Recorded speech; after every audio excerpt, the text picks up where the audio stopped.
You notice it quietly at first, not as a crisis, not as a wound, just a faint shift, like stepping into a room where the air feels different.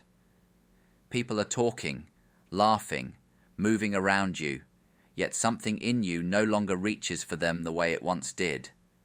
Their words skim across the surface of your mind like leaves blown across a pond. You hear the chatter, but you don't enter it.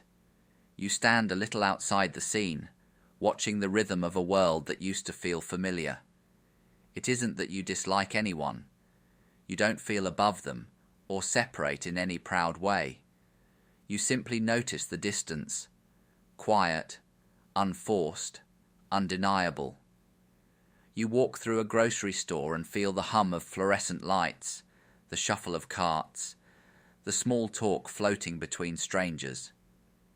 Once, you would have slipped into this atmosphere without effort. Now it feels like background noise, like a radio left on in another room. You sit among friends and the conversation loops around the usual things: complaints, victories, anxieties repeated from last week. They don't sound wrong. They just sound far away, as if everyone is circling a fire that no longer warms you. You listen, you nod, but something in you stays still, untouched by the rise and fall of their stories. At night the screens glow, headlines, arguments, opinions thrown like sparks in the dark, and you feel the same quiet recoil. Not fear, not anger, just a gentle turning inward, as if your mind has grown allergic to noise. You begin to notice how heavy the world becomes when everyone is performing, insisting, reacting. You begin to feel how light it is when you simply observe. This is the beginning of disconnection, not rejection, recognition. You're not losing the world. You're noticing, perhaps for the first time, that you were never meant to live entirely inside its noise. And in that small pause between one breath and the next, you feel it. A thin, steady thread of awareness rising in the silence. There is a particular ache that comes when you begin to see clearly. Not the sharp sting of loss, but the slow, steady soreness of being the only one awake in a room still dreaming. You speak, gently, honestly, hoping someone might hear the tremor beneath your words. But the room keeps moving, keeps talking, keeps laughing at a volume your heart can no longer match. And you sit there, present but unseen, offering pieces of yourself that fall soundless to the floor. It's a strange kind of grief, not dramatic, not loud, just the quiet knowledge that the language you now speak has fewer listeners than you hoped. You watch people you love circle their familiar patterns, repeating fears as if they were truths, defending pain as if it were identity. You want to reach them. You really do. You try once, then twice, and then the silence finds you. That heavy, honest silence after trying too hard. You realize they cannot meet you where you stand, not because they refuse, but because they do not yet know the path you took to get there. So you begin to withdraw, not out of anger, out of tenderness for what is breaking inside you each time you force connection. We know this feeling, the slow separation that comes not from pride, but from clarity, the way a mirror fogs when someone breathes too close, leaving only a blurred version of what once felt sharp, the way your own thoughts become too spacious, too quiet, too fragile to place in the middle of someone else's noise. You notice the sorrow most in the gentle moments, leaving a gathering early, pausing before answering a question you can't answer honestly, watching the world rush past with a kind of helpless affection. You're still part of it, but you no longer move with its urgency. You carry a softness that others mistake for distance. And this is the truth you hesitate to name, even to yourself. The more awake you are, the fewer stay beside you. There is a moment when the fog begins to thin. Not all at once, just a slight lifting at the edges, like morning light touching the surface of still water. And in that clearing, you start to see what was always there, the subtle motives behind words, the tension tucked beneath smiles, the quiet fear shaping every hurried opinion. Nothing dramatic, nothing new, only the truth, finally unobstructed. Clarity works this way, not as a revelation, but as a slow removal. You notice how conversations drift on rehearsed lines, how reactions are echoes of older reactions, how people defend the very illusions that keep them from themselves. You see it gently, without judgment. More like observing clouds move across a wide sky, impermanent forms passing through something larger than they understand. And as you see more, you speak less. Not because you're withholding, but because each insight feels too delicate to place back into the noise. Awareness creates a kind of internal distance, a soft spaciousness where pretense cannot survive. You don't choose solitude as an escape. Solitude simply becomes the only environment where your seeing remains clear. It is the mechanism of perception itself. When the mirror is clean, every distortion becomes obvious. When the water is still, every ripple tells the truth. When the sky brightens, shadows lose their authority. Awakening is not a movement toward loneliness. It is a movement away from illusion. And the moment illusion drops, whatever depended on it drops too. Certain conversations, certain dynamics, certain closenesses that were never truly close. You don't push anything away. You simply stop holding what no longer belongs in your hands.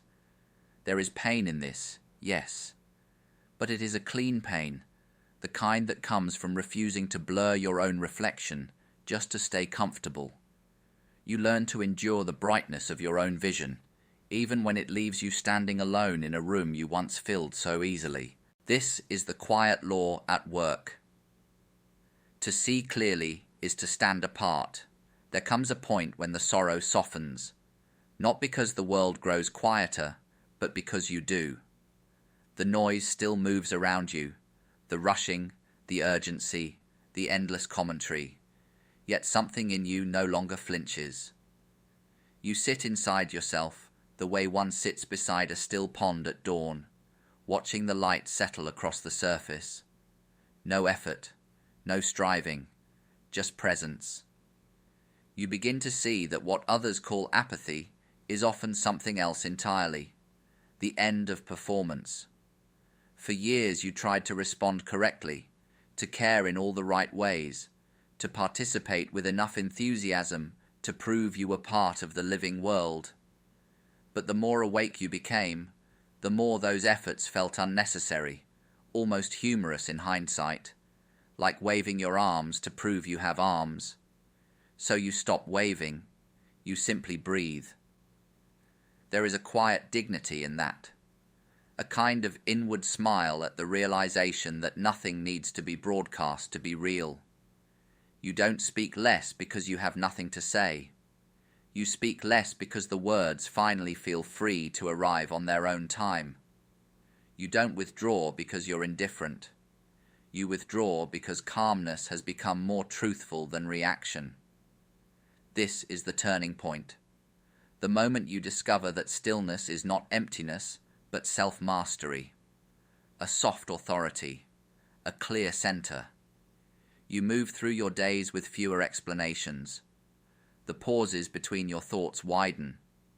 You find yourself lingering in small silences, the breath before answering a question, the way morning air rests against your skin, the brief shimmer of sunlight on a kitchen glass. Nothing dramatic, just the steady return to a self that no longer needs permission to be at ease. And slowly, you realize you are no longer waiting for others to meet you. You're no longer shrinking your peace to match their urgency. The stillness you carry is not a retreat. It is a homecoming. You exhale, long and unforced. For the first time in a long while, you feel whole. There is a silence that arrives only after you stop arguing with the world. Not a forced quiet, not a retreat, but a natural settling, like a television left on with the sound turned low, pictures still moving yet no longer demanding your attention. You watch life this way now. Things happen, people react, opinions flare and fade, and you stand at a slight distance, not removed, not numb, simply clear. You begin to understand that most of what once pulled you in was never yours. The invitations to debate, the urgency to fix, the expectation to respond. All of it drifts past like branches floating down a slow river. You see the patterns without needing to enter them.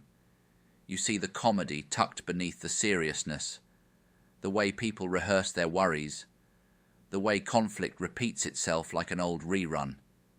Not with contempt, with calm recognition, a gentle sense of, yes, I've seen this before. Silence becomes your way of participating, a silence that doesn't withdraw, it perceives, a silence that doesn't harden, it softens the edges of things, a silence that doesn't deny, it listens for what's actually there. You move through the day as if walking through a forest without leaving footprints. Your presence doesn't disturb the ground.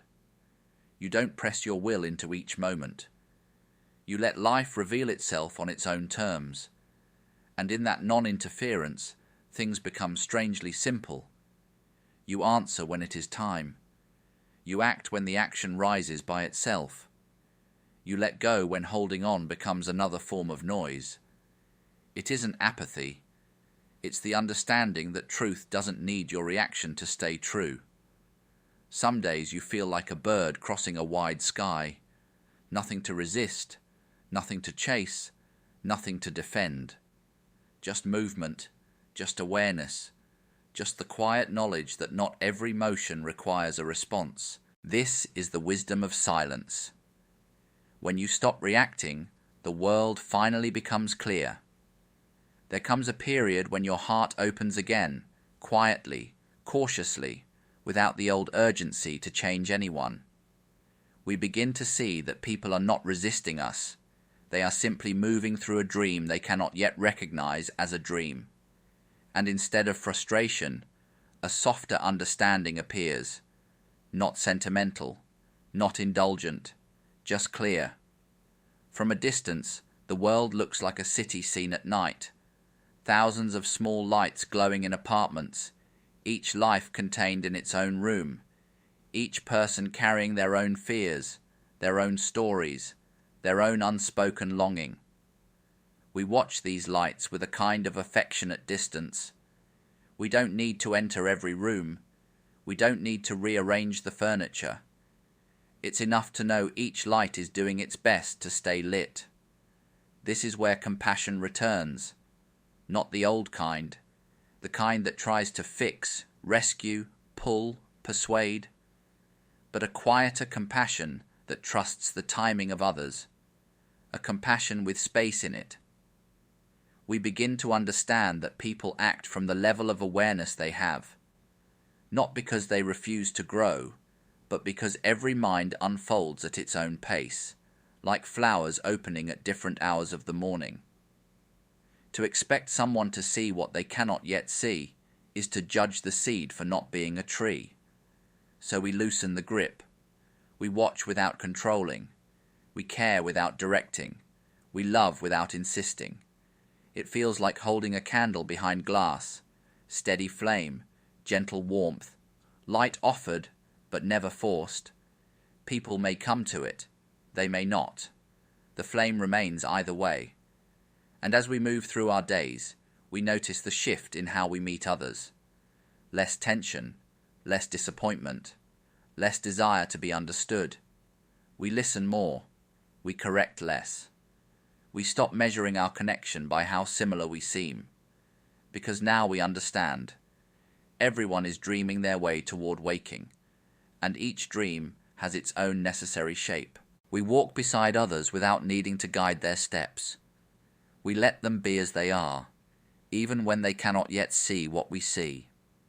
And this, strangely, brings us closer, not through attachment, but through acceptance. A soft unity settles between us, the kind that asks for nothing in return, the kind that simply knows. We are connected, even when we walk at different depths of the same night.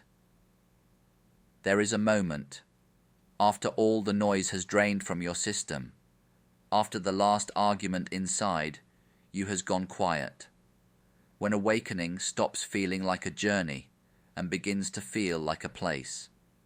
Not a height, not a victory, simply a resting spot where the mind loosens its grip and the heart no longer strains to be understood. You wake one morning and something is different. The room is the same, the window slightly open, the faint light of dawn widening across the floor. Yet the air feels gentler, as if the world is greeting you without expectation. You sit up slowly, noticing the quiet, not the absence of sound, the presence of ease. There is no urgency to prove your clarity, no need to announce what you've seen, no desire to compare paths. What once felt like separation now feels like spaciousness. The solitude you feared becomes the ground beneath your feet, steady, unbroken, enough. You move through the day with an almost invisible confidence, the kind that doesn't ask to be recognized.